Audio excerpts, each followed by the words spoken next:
নমস্কার সবাইকে ওয়ান্ডার মোহন নতুন আরেকটি ভিডিওতে সকলকে স্বাগত জানাই। আজকে শনিবার আর এখন বাজে সকাল 8:30 আর এখন থেকেই আজকের ভিডিওটা শুরু করছি। সকালবেলা ঘুম থেকে উঠে ডোডোকে একটু বনভিটা বানিয়ে দিলাম, ও পড়ছে আর আমিও আমার জন্য একটু চা বসিয়ে দিয়েছি। আর চায়ে দেবো একটু আদা আর কয়েকটা গোলমরিচ। আমি বেশিরভাগটাই সকালবেলা র চাটাই পছন্দ করি খেতে, আর তার মধ্যে একটু আদা গোলমরিচ লবঙ্গ দিলে বেশ চাটা খেতেও ভালো লাগে। তারপরে কয়েকটা বাতাসা দিয়ে 1 গ্লাস জল দিয়ে ভিজিয়ে রাখলাম, এটা পরে খাবো। এটা আমি প্রায়শই খাই।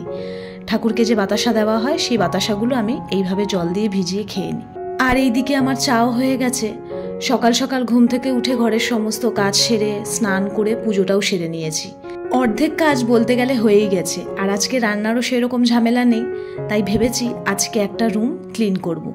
তো তার আগে ভাবলাম সোফাটাকেও একটুখানি ক্লিন করে নিয়ে তারপর চাটা খেতে বসি।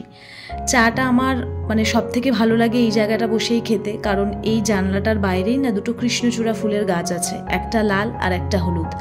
পুরো গাছ জুড়ে ফুল হয়ে থাকে, এত সুন্দর দেখতে লাগে। তাই চাটা আমি যেন এইখানে বসেই খেতে বেশি পছন্দ করি। চায়ের পর্ব তো শেষ হলো, এইবার সকালের টিফিনের ব্যবস্থাটা করি।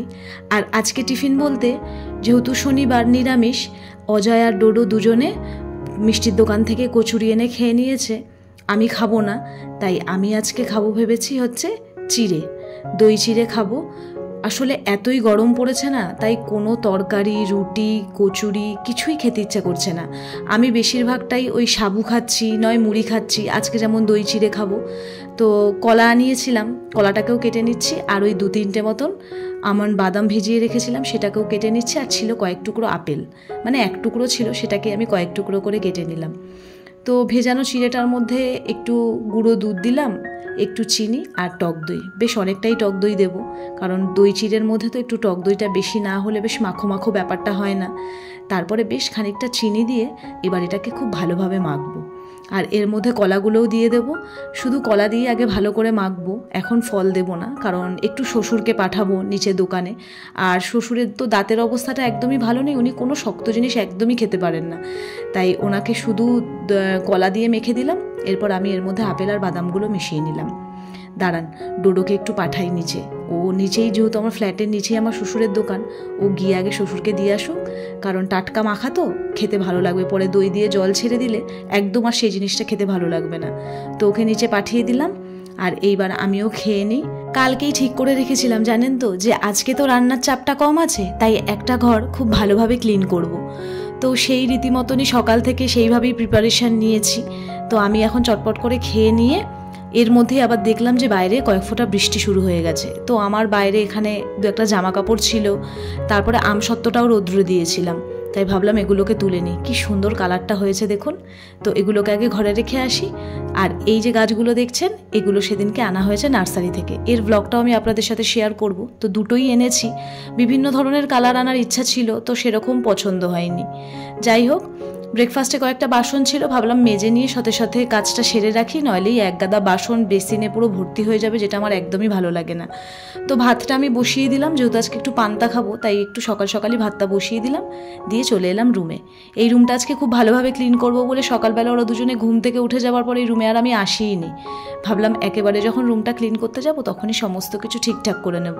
ভাড়া বাড়িতে যখন ছিলাম তখন সেইখানকার নিয়ম বলুন, শিডিউল বলুন, সমস্ত কিছু অন্যরকম ছিল। আর এখানে কিন্তু টোটালি অন্যরকম। কাজের পরিমাণ তো দ্বিগুণ পরিমাণে বেড়ে গেছে। ওইখানে তো কাজের রুটিন ছিল একদম সম্পূর্ণ আলাদা। একটা ছোট ঘর, একটা ছোট রান্নাঘর, ছোট্ট একটু ডাইনিং এরিয়া, তো সেই সমস্ত নিয়ে খুব ভালোভাবেই কাজগুলো সামলে নিতাম। আর এখানে তো সব কিছুই কত বড় বড়, তাই কাজ সামলাতেও অনেকটা আমি হিমশিম খাচ্ছি এখন। যেমন ধরুন, আগে একবারেই সমস্ত ঘরবাড়ি ভাড়া বাড়িতে পরিষ্কার করে নিতে পারতাম, কিন্তু এখানে সেটা একদমই সম্ভব নয়। এখানে আমাকে নতুন নিয়মে নতুন রুটিনে সমস্ত কাজকর্ম করতে হবে। তাই এর আগের ভিডিওতেও বলেছিলাম, যেদিনকে রান্নাবান্না কম থাকবে সেদিনকেই ঠিক করেছি একটা একটা করে ঘর পরিষ্কার করব। আজকে নিয়ে 11 দিন হলো আমি নতুন ফ্ল্যাটে এসেছি। আর এই 11 দিনের মধ্যে কিন্তু আমার কাজের মধ্যে আমূল পরিবর্তন এসেছে। ভাড়া বাড়িতে থাকতে সকাল থেকে উঠে তো আমি জোর কদমে কাজ করতাম, আর এখানে তো তার থেকেও জোরে জোরে হয়তো সমস্ত কাজকর্ম আমি সকাল থেকে উঠে করতে থাকি। সকালে ঘুম থেকে উঠে ওই চা খাওয়ার সময় যতটুকুন বসা, তারপর থেকে আর এক ফোঁটা আমি বসার সময় পাই না। আর তার থেকেও বড় কথা, যেহেতু আমি নিজে নোংরা থাকতে পছন্দ করি না বা নোংরা কাউকে দেখতে পছন্দ করি না, তাই মনে হয় ঘরের প্রতিটা কোণা যেন একদম পরিষ্কার পরিচ্ছন্ন টিপটপ রাখি। তাই আজকে ভাবলাম যে না, প্রায় 10 দিন হয়ে গিয়ে আজকে 11 দিন, আজকেই একটা রুম ভালো করে ক্লিন করে নিই। অল্প থাকতে থাকতে পরিষ্কার করলে তাহলে কষ্টও হয় না আর ঘরগুলো অতিরিক্ত পরিমাণে নোংরাও হয় না। এই যে বেড কভারটা আমি পেতেছি, এর সঙ্গে না কোনো বালিশের কভার ছিল না, তাই জন্য আমার ঘরে যেটা ছিল সেটাই ম্যাচিং করে লাগিয়ে দিয়েছি। তো চলুন এখন চটপট করে কয়েকটা বড়া ভেজে নিই। সকাল সকাল যেহেতু ভাতটা হয়ে গেছে, হয়তো এতক্ষণে ঠান্ডাও হয়ে গেছে, তো আমি কাজের ফাঁকেই আলু, গাজর, কাঁচা লঙ্কা আর এই বেসন দিয়ে ব্যাটারটা মাখিয়ে দিয়ে রেখে গেছিলাম। নুন দিইনি, নুনটা এখন দেবো, নাহলে আলু দিয়ে জল ছেড়ে যেত। এখন বড়াগুলো গরম গরম ভেজে খেতে দিয়ে দেবো। আর ওইদিকে গন্ধরাজ লেবুও কেটে নিয়েছি। আর ভিডিওটাও তাহলে আজকে এখানেই শেষ করছি। দেখা হবে খুব তাড়াতাড়ি। সকলে ভালো থাকবেন, সুস্থ থাকবেন। আর ভিডিওটি কেমন লাগলো সেটা কিন্তু জানাতে একদম ভুলবেন না।